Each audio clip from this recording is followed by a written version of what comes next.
उनके मंत्रियों को नियमित होना है, तो हमको नियमित करना पड़ेगा उनको। हमने सरकार से आवेदन, निवेदन, अनुनय, विनय किया, लेकिन फिर भी सरकार नहीं सुन रही है। हर जिले में कलेक्टर को मुख्यमंत्री महोदय जी के नाम से ज्ञापन भी दिया। वोट में जो है उन्होंने डाका डाला। 33 कलेक्टर को हम लोगों ने ज्ञापन दिया मुख्यमंत्री महोदय जी के नाम पे। नहीं तो सरकार भी नियमित नहीं हो पाएगी। हमने सत्ता परिवर्तन किया। छत्तीसगढ़ के रायपुर के तूता धरना स्थल पर हम मौजूद हैं और यहाँ विभिन्न विभागों के लगभग 54 विभागों के संविदा कर्मी यहाँ धरना प्रदर्शन कर रहे हैं सरकार के खिलाफ। और उनकी क्या क्या मांगे आई है उनसे बात करते हैं और जानते हैं उनकी क्या क्या मांगे हैं।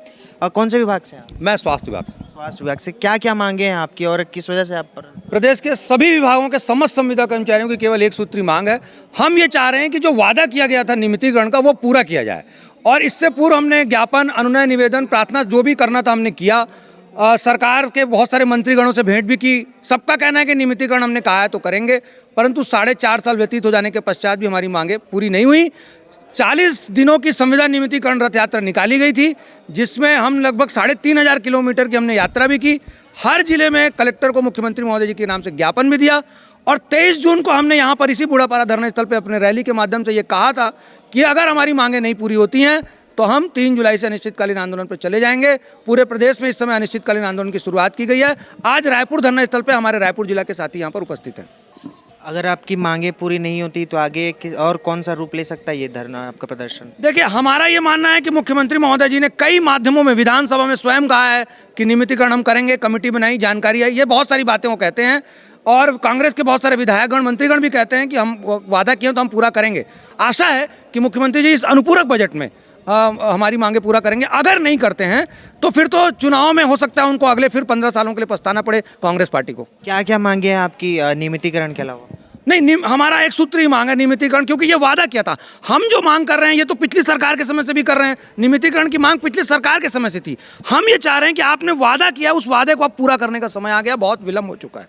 आपका नाम? कौशलेश तिवारी, प्रदेश अध्यक्ष छत्तीसगढ़ सर्वविभागीय संविदा कर्मचारी महासंघ। और लोगों से बात करते हैं और जानते हैं क्या क्या है। आप कौन से विभाग से? पंचायत विभाग से। आप लोग की क्या क्या मांगे हैं? एक ही मांग है सर, ये इस बैनर तले सिर्फ एक ही मांग है, वो है नियमितीकरण जी।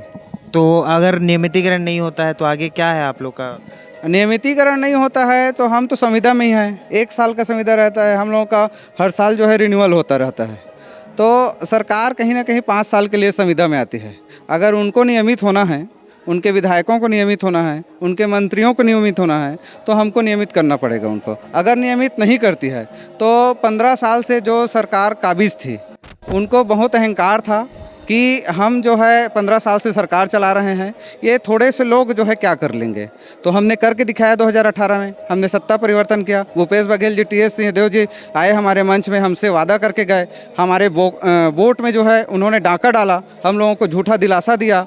और इस झूठे दिलासे के आस में हम लोगों ने क्या किया, उनको वोट दिया। अपने पूरे जितने भी पहचान वाले थे सभी का वोट दिलाया। लगभग सभी लोग जो हैं उनको एक एक व्यक्ति जो है 20-20, 30-30 वोट दिलाए हैं अपने परिवार का, अपने रिश्तेदारों का। और उन्होंने क्या किया, उस वोट के उसका गलत फ़ायदा उठा करके वो सत्ता में आए। सत्ता में आने के बाद में सिर्फ अपना वेतन बढ़ा रहे हैं। 3 बार जो है अपना वेतन बढ़ा चुके हैं। चौथी बार हो सकता है कि बजट सत्र में अपना चौथा बार भी बढ़ा लें अपना वेतन। 60,000 वेतन हुआ करता था, आप लोगों को पता है विधायकों का, आज 2 लाख रुपए हो गया है। हम जो है 4.5 साल से जितना हम लोगों को सैलरी मिल रहा था उतना ही सैलरी आज भी मिल रहा है। और इसके जिम्मेदार कौन है?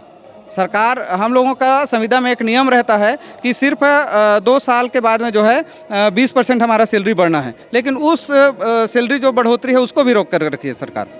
आपका नाम? चंद्रकांत जायसवाल, प्रांतीय सचिव। आपका क्या नाम है? सूरज सिंह ठाकुर, प्रांतीय प्रवक्ता। कौन से विभाग से? मैं पंचायत विभाग से हूँ। लगातार 5.25 साल बीत गए हैं, हमारी मांगे पूर्ण नहीं हो रही है। हमने सरकार से आवेदन, निवेदन, अनुनय, विनय किया, लेकिन फिर भी सरकार नहीं सुन रही है। 3,000 किलोमीटर की रथ यात्रा हम लोगों ने तय की, 33 कलेक्टर को हम लोगों ने ज्ञापन दिया मुख्यमंत्री महोदय जी के नाम पे। 23 जुलाई को हमने माननीय मुख्यमंत्री महोदय को ज्ञापन दिया, उसके पश्चात भी हमारी मांगें पूर्ण नहीं हुई।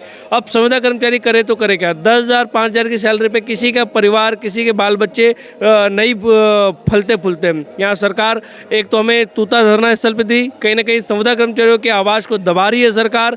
दूसरी तरफ अगर हम अनिश्चितकालीन आंदोलन ना करें तो उसके पश्चात भी हमारी मांगें कैसे पूर्ण होंगी? इसके कारण 3 जुलाई से प्रदेश व्यापी जिला स्तरीय अनिश्चितकालीन आंदोलन है। अगर फिर भी सरकार हमारी मांगों को पूर्ण नहीं करती है तो 10 जुलाई 2023 को पूरे 33 जिले के 45,000 संविदा कर्मचारी इस तूता पे उपस्थित होंगे और इस तूता पे आवाज़ बुलंद करेंगे। मैं आपके माध्यम से सरकार से निवेदन करता हूं कि आपने जो कहा है, आप एक बार अपना जन घोषणा पत्र को देखें, पढ़े, बिंदु क्रमांक 11 को एक बार पढ़े। उसमें स्पष्ट लिखा हुआ है कि संविदा कर्मचारियों को नियमित करेंगे।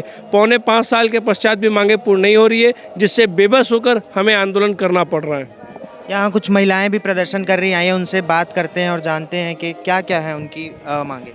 क्या नाम है आपका? सर मेरा नाम वीना सिन्हा है, मैं चंगोरा भाटा पीएससी में एएनएम के पद पे पदस्थ हूँ। किस तरह से देख रहे हैं आप जो अभी प्रदर्शन कर रहे हैं? क्या लगता है आपकी मांगे पूर्ण होंगी या? सर हम सब संविदा कर्मी हैं और हमारी एक सूत्रीय मांग है नियमितीकरण। सरकार को हमको नियमित करना ही होगा, नहीं तो सरकार भी नियमित नहीं हो पाएगी। सरकार गिर जाएगी। यस सर, सरकार गिर जाएगी। आप किस, क्या नाम है? चित्ररेखा साहू, चंगोरा भाटा प्राथमिक स्वास्थ्य केंद्र में मैं स्टाफ नर्स के पोस्ट में हूँ। हमारा भी एक सूत्री ही मांग है। कब से हैं आप पदस्थ? मैं 2015 से हूँ सर, अभी 8 साल हो गया। 8 साल में सिर्फ अभी 22,000 तनख्वाह मिल रहा है मेरे को। मैं एक अच्छा एजुकेशन नहीं दे पा रही हूँ अपने बच्चे को, सिर्फ 22,000 सैलरी के कारण, क्योंकि सुविधा में है। अभी तक रेगुलर रहते तो हम अपने बच्चे को एक अच्छा एजुकेशन दे पाते। अभी टमाटर 120 रुपये किलो है टमाटर, उसमें हम क्या 22,000 में क्या खरीदेंगे, क्या खिलाएंगे अपने बच्चे को सर? सब जो गवर्नमेंट नौकरी में है वो बड़ा बड़ा अपने देश बच्चे को विदेश भेज रहे हैं। हम तो अपने देश में नहीं पढ़ा पा रहे हैं बच्चे को, अपना प्राइवेट एजुकेशन नहीं करा पा रहे हैं, तो हम कहाँ विदेश के बारे में तो सोच ही नहीं सकते। इसीलिए नियमितीकरण कराना जरूरी है। क्या और क्या चाह रही हैं आप भूपेश बघेल जी से कि नियमितीकरण बस? नियमितीकरण कर दे सर। हम लोग इतने बार हड़ताल कर करके थक गए हैं, ये लास्ट मौका है। इसके बाद अगर वो हमको नियमितीकरण करेंगे तो हम उसको नियमितीकरण नहीं करने देंगे। क्या नाम है मैम? निर्मला साहू। मैं आज की प्रदर्शन सर आज का प्रदर्शन हम लोग सरकार को जगाने के लिए हम लोग अनिश्चितकालीन हड़ताल कहे गए हैं। इतने टाइम तक हम लोग हड़ताल हर बार करते आ रहे थे कि एक निश्चितकालीन में था कि हम लोग निश्चितकालीन करें तो सरकार तक उसका ये पहुंचना चाहिए कि हम लोगों का ये लोग हड़ताल करें, इन लोग को नियमितीकरण करें। लेकिन अनिश्चितकालीन इसलिए आए हैं कि आज तक जितने 2012 से मैं पदस्थ हूँ सर एएनएम के पोस्ट। कौन से विभाग? स्वास्थ्य विभाग में एएनएम के पोस्ट पर, गोगांव स्वास्थ्य केंद्र। तो हम लोग अब इतने साल हो गए सर, रेगुलर कर दे सरकार, यही एक मांग है बस हम लोग का, नियमितीकरण। और यहाँ धरना स्थल का तो हाल बेहाल है सर, पूछिए मत। ना यहाँ बिजली की व्यवस्था है, ना पानी की, और टॉयलेट का तो नाम पूछिए मत। इतना ख़राब है कि वहाँ घुस भी नहीं सकते। एक लेडीज़ को बाथरूम जाने के लिए बहुत परेशानी हो रही है सर, खुले में ही जाना पड़ रहा है, बहुत तकलीफ़ हो रही है। ना साफ़ सफाई का है, ना कुछ नहीं है यहाँ व्यवस्था। ठीक है धरना इसलिए हम लोग धरना करने के लिए यहाँ आए हैं, तूता में दिए। सरकार की बात हम लोग रखें कि चलो हम लोग धरना जो है जो स्थान दिए वहाँ करेंगे, लेकिन उसकी व्यवस्था सरकार को पहले से यहाँ साफ़ सफाई का, बिजली का, पानी का, शौचालय का ठीक से करना चाहिए। अगर ठीक से नहीं करती हैं सर तो हम लोग अपने जो पुराना जो है बूढ़ा तालाब के पास धरना स्थल, वहाँ हड़ताल करने पर विवश हो जाएंगे।